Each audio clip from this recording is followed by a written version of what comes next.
Thanks so much for having me. It's really exciting to be here. And it's always weird for me to present last because I've enjoyed all of the other presentations and want to hear more. And then I have to bore you with my stuff. Just getting this out of the way. Everyone here knows that places matter. You knew this before the conference. You've had many, many great examples from the conference. I'm just going to tell you kind of how we got into this work about place. Just as a way of kind of framing it a little differently, and also as a way of getting for feedback as to whether this framing is wrong, which is always the most useful part of giving talks. So places are unequal in lots of things. You've seen lots of maps like this. This map is from Opportunity Insights, who we just heard about. And this looks at the chance that someone born in a family in the bottom quartile of the income distribution, what their expected income is when they turn somewhere around our age, right? And you can see that there's vast differences across the country. Blue is better, red is worse in terms of people's upward mobility. So a long time ago, 2016, it's a long time ago for me, at least in life. But what we had shown was places that had higher upward mobility, higher economic opportunity, independent of all the other things we typically measure about places like income inequality, kind of the age distribution, all that other stuff, had lower mortality rates by about 17%. And this was just like it's almost, I would say, a casual observation. But the theory behind it was opportunity really mattered for people. People who have access to economic and social opportunities have access to the types of material things that we've heard about that can improve their health. They also have this kind of economic story of where if you have opportunity, the incentive is there to invest in your health because you can reap the benefits of that health in various domains of your life. And there's also a very human and psychological story to it, right? Opportunity is hopeful, and hope is important for health. So we thought all those three pathways mattered, and that we should start a whole lab around this concept. And at the time, we were really focused on, I think, individuals, but increasingly we've been thinking about the places where individuals live because they shape opportunity in such profound ways. How do we do place-based policy in the United States? So the economist part of me, reading economics journals, has read a lot of stuff about things like tax breaks. So if you look at the federal government, what they'll do is they'll pick distressed areas with various formula, and they'll basically say, we're going to provide big tax breaks for private investors to come in and generate job growth. Overall, that's been, I think, our dominant strategy, and various flavors of presidents have done this, including the most recent one. The other approach that we think about is people should move to places. If it's not working out here, go somewhere else, right? That's like the big American ethos. We've been doing this for generations. So people will move if it's not working out, and to the extent that we can help people do that, that's better. There are two problems with this. One is that with the tax break policies, we generally haven't found evidence that it works for the residents of the communities that are benefiting from the tax breaks. I say that as we are close to one of the opportunity zones in Philadelphia, and this is an on-average statement I'm making. It's possible that places that are able to leverage those opportunities in different ways can get something out of these tax breaks. It's just that on average, we don't. The other thing is, moving, right? Moving is really expensive, and fewer people do it. Not only is it expensive from a cost standpoint, but you have friends, you have social networks. You may not want to move because it's expensive to give those up. So we've thought, along with all of you, how can we identify better ways of doing this? And the things that we study, and this isn't an exhaustive list of what people should do, it's just what we're doing, our small slice of the world. We've been thinking about local labor markets, we're thinking about multi-pronged strategies, and we're trying to interrogate the structure of government a little bit, looking at things that we've taken for granted, and how can we maybe shift those things to make it work better for places. So I'll start with local labor markets. So this was a paper we did in the past, 6 years ago, about auto plant closures in the industrial Midwest. It includes places probably like Flint. And what we found is that comparing places where there was a closure versus places where there wasn't, there was this 85% increase in opioid death rates among working age adults, right? So this was this huge increase, and it kind of follows from the story that you've heard about cities too, right? So back in the 80s, there was a huge exit of industry from cities like Philadelphia, like New York, Baltimore, and that had these profound effects, particularly on what were termed as the inner cities at the time. And William Julius Wilson is a sociologist who tracked all of this. And you can kind of see the reverberations of that into this generation. People typically look at this and respond in 3 ways from a policy standpoint. Response number 1, we should try to bolster the safety net so that this relationship doesn't have to exist. We can decouple job loss from health outcomes. And that works. So in another paper where we followed up on the impacts of automation on health, we can show that in places where there's more generous safety nets, you can basically blunt this relationship in the short run.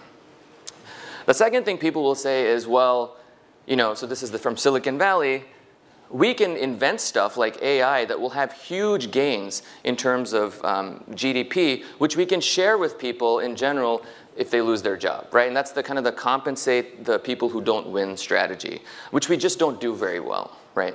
But that's the second thing. And the third thing is move out of Flint.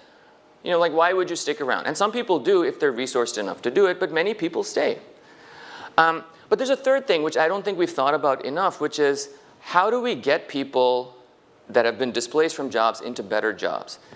Because jobs matter. So this is a study from Bangladesh. It's not from the United States, but I have this feeling that it would hold here, where they did a study in a refugee population, a control group, a group that got cash, and a group that was given a job. The cash group did better than the control group in all of these different things, psychosocial well-being and health. The job group did better than the cash group in all of these same things, to the point where the people in the cash group, 2 out of every 3, asked if they could be in the job group and be not paid for 6 months. They were willing to take on 6 months of not being paid to have a job. And part of this has to do with the fact that for better or worse in America, we still kind of identify with our jobs, our sense of purpose, and there are lots of things that come with that. So we wanted to start studying that in Philly. So we just started the study. I don't have results. I'll show you some results in a second. This is called a work study. It's an acronym. I blanked on what it means. But basically, we're working with the Skills Initiative, which is this really wonderful organization. And what they do is they take people who come in and they provide basically reskilling opportunity in coordination with an employer, whether it's Comcast or Penn or CHOP or whoever it is.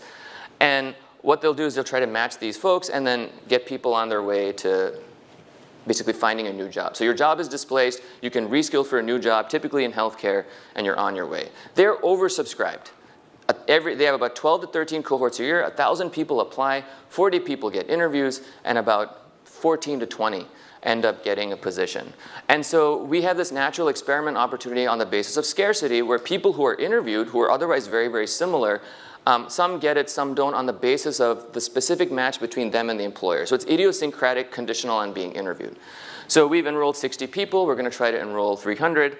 But we're really, really excited to look at not just health impacts in this group, which I think are pretty hard to move in a year, which is our follow-up, but a lot of the stuff that goes into health, how people think about the future, their level of hopefulness, all of that. So stay tuned on that.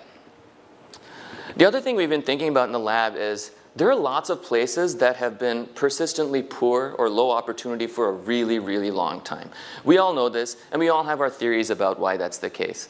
To put it simply, there's historical forces, there's contemporary power dynamics that reinforce those historical forces, and you just have this kind of multiple equilibria where you have places that are doing well and taking off, like Boston where I used to live, and places that are not doing well. So if you go in different parts of eastern Massachusetts, like Worcester, you can see this.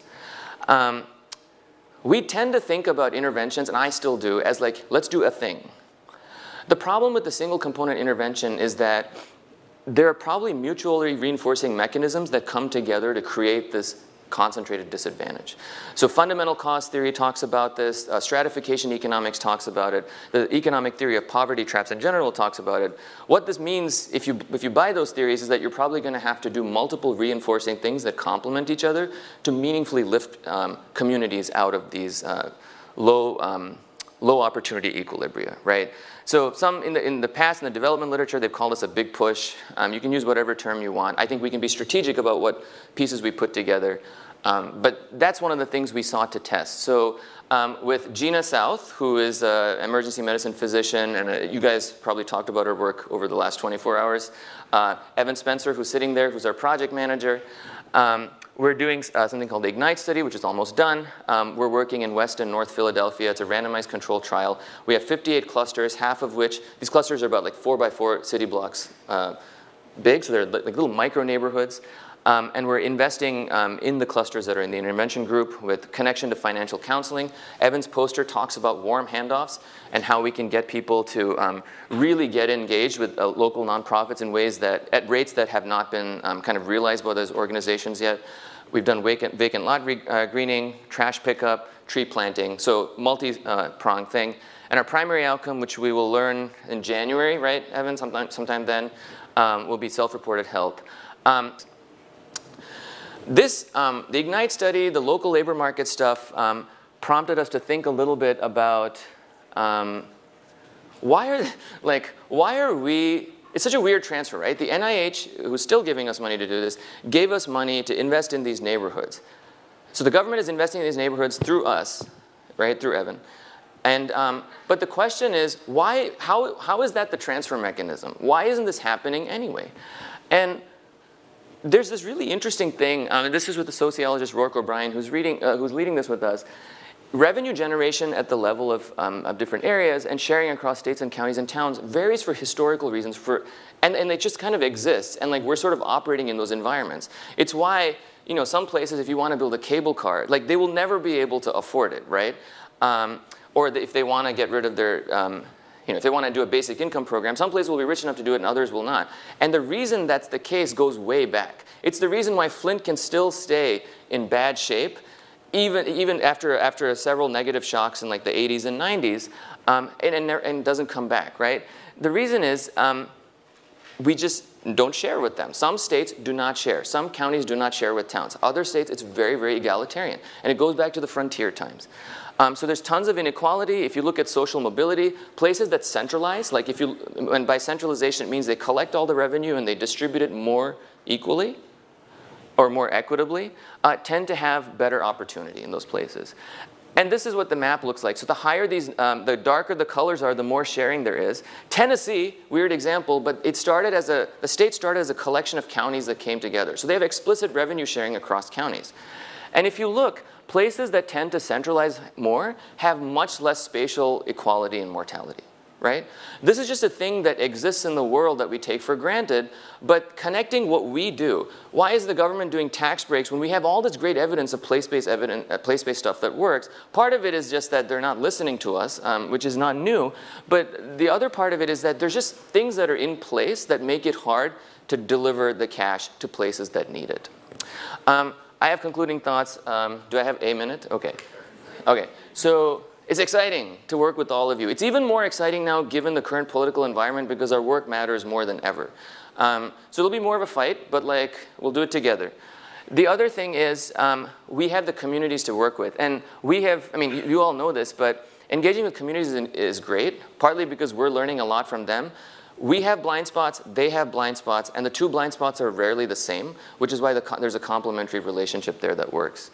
I do think we need to do more with engaging with theories that capture this multidimensional kind of model of disadvantage and the political and economic and social feedback loops that kind of keep places in entrenched disadvantage, because otherwise it's really hard to break people out of these traps.